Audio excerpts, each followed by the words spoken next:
Namaste. Greetings to all of you.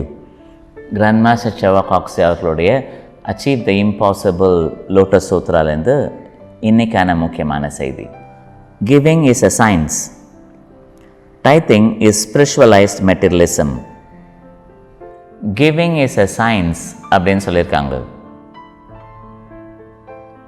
சயின்ஸ்னா எதை எப்படி செய்யணும் அப்படிங்கிறத புரிஞ்சு செய்கிறது. அது மட்டும் இல்லை, ஒரு வாட்டி இப்படி தான் செய்யணும் அப்படிங்கிறத புரிஞ்சுக்கிட்டோன்னா அதை செஞ்ச ஆள் மட்டும் இல்லை, ஒவ்வொருத்தரும் அதை காப்பி பண்ண முடியும். அதே ரிசல்ட்டை அவங்க ப்ரொடியூஸ் பண்ண முடியும். அப்போது பணம் கொடுக்கறது அப்படிங்கிறது ஒரு விஞ்ஞானபூர்வமான விஷயம் அப்படிங்கிறத உணர்ந்துட்டோன்னா கொடுக்கறது மூலமாக என்னென்ன லாபங்கள்லாம் வரும் அப்படிங்கிறத தெரிஞ்சுக்கிட்டு ஸ்டெப் பை ஸ்டெப் பணம் கொடுக்குற மாதிரி ஒரு சின்ன செயல் மாதிரி தெரியுது, அது தொடர்புடைய லாபங்கள் என்னெல்லாம் ஸ்டெப் பை ஸ்டெப் எப்படி வருது அப்படிங்கிறத புரிஞ்சுக்கிட்டோன்னா இது விஞ்ஞானம் மாதிரி ஆகிடுது. அப்புறம் நெக்ஸ்ட் ஸ்டெப் என்ன சொல்கிறாங்க, இட் இஸ் ஸ்பிரிச்சுவலைஸ்ட் மெட்டீரியலிசம் அப்படின்னு சொல்கிறாங்க. கொடுக்கறது மூலமாக பொருள் உருவாக்கப்படுது அப்படிங்கிறது நம்ம தெரிஞ்சால் கூட அது ஆன்மீகமாக பொருளாக்கம் செய்கிறதுக்கான வழி அப்படிங்கிறத சொல்லிட்டாங்க.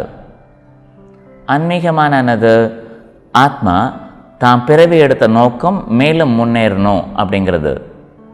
அப்படிப்பட்ட ஆட்கள் என்ன சொல்லுவாங்க, பொருளுக்கு அடிமையாகக்கூடாது, அப்போ பொருள் சேர்க்கறது ஆன்மீகத்தோட தொடர்புடையது கிடையாது, ஆன்மீகம்னாலே எல்லாத்தையும் துறக்கணும், ரெனன்ஷியேட் பண்ணணும், எல்லாத்தையும் விட்டுறணும், அப்படி தானே சார் சொல்லுவாங்க. ஆனால் இங்கே ரெண்டு தொடர்பே இல்லாத வார்த்தைகளை இணைச்சி போட்ட மாதிரில இருக்குது. ஆன்மீகமாக முன்னேறணுங்கிறத பற்றி கூட பேசாமல் ஆன்மீகமாக பொருளாக்கம் செய்கிறதுக்கு இது தேவை அப்படின்னு சொல்கிறாங்களே.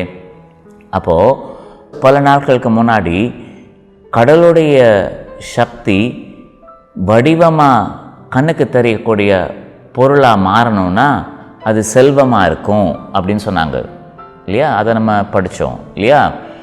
திரும்ப சொல்கிறேன், கடலுடைய எனர்ஜி ஃபிசிக்கலாக மற்றவங்களுக்கு கண்ணுக்கு தெரியும் அப்படின்னா அது ஒரு விதத்தில் செல்வமாக, மகாலட்சுமியாக, பணமாக நம்மளுக்கு கண்ணுக்கு தெரியும், தங்கமாக, பணமாக கண்ணுக்கு தெரியும் அப்படிங்கிறத சொன்னோம்.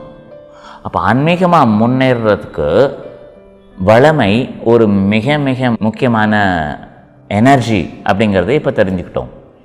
ஆத்மா ஒளி வடிவமானது. ஒளி வடிவமான அந்த எனர்ஜி முன்னேறதுக்கு அதுக்கு மற்றவங்களுக்கு உதவி செய்யணும் இல்லையா? உதவி செய்கிறதுக்கு அது எண்ணங்கள்னால நினச்சா மட்டும் பத்தாது, அது ஃபிசிக்கலாக கடவுளுடைய சக்தியை கொடுக்கக்கூடிய தன்மை வாய்ந்ததாக இருக்கணும். அப்போது பொருளாக்கம் செய்கிறது முக்கியம், பொருளை ஆன்மீக வளர்ச்சிக்காக பயன்படுத்துறது மிக மிக முக்கியம். அப்போ கொடுக்கறது சயின்ஸ் மட்டும் கிடையாது, ஆத்மா முன்னேறதுக்கான ஒரு சீக்ரெட் அது. அதனால தான் விஷ்ணுவும் மகாலட்சுமியும் சேர்ந்திருக்கிற மாதிரி சொல்கிறாங்க. அன்பு வடிவமான ஆத்மா மற்றவங்களுக்கு உதவி செய்கிறதுக்கான ஃபார்முலாவே மகாலட்சுமியை மற்றவங்களுக்கு கொடுக்கறது தான். இதுதான் சயின்ஸ் ஆஃப் கிவிங் அப்படிங்கிறத சொல்கிறாங்க. மிக மிக முக்கியமான செய்தி இது. தர்மம் பண்ணுறது சயின்ஸ் ஆகுது அப்படிங்கிறத நீங்கள் புரிஞ்சுக்கிட்டீங்க. இப்போது வாழ்க்கை பிரமாதமாகிறதுக்கான மிக மிக முக்கியமான செய்தி. Wish you the best. Great day for you. Namaste.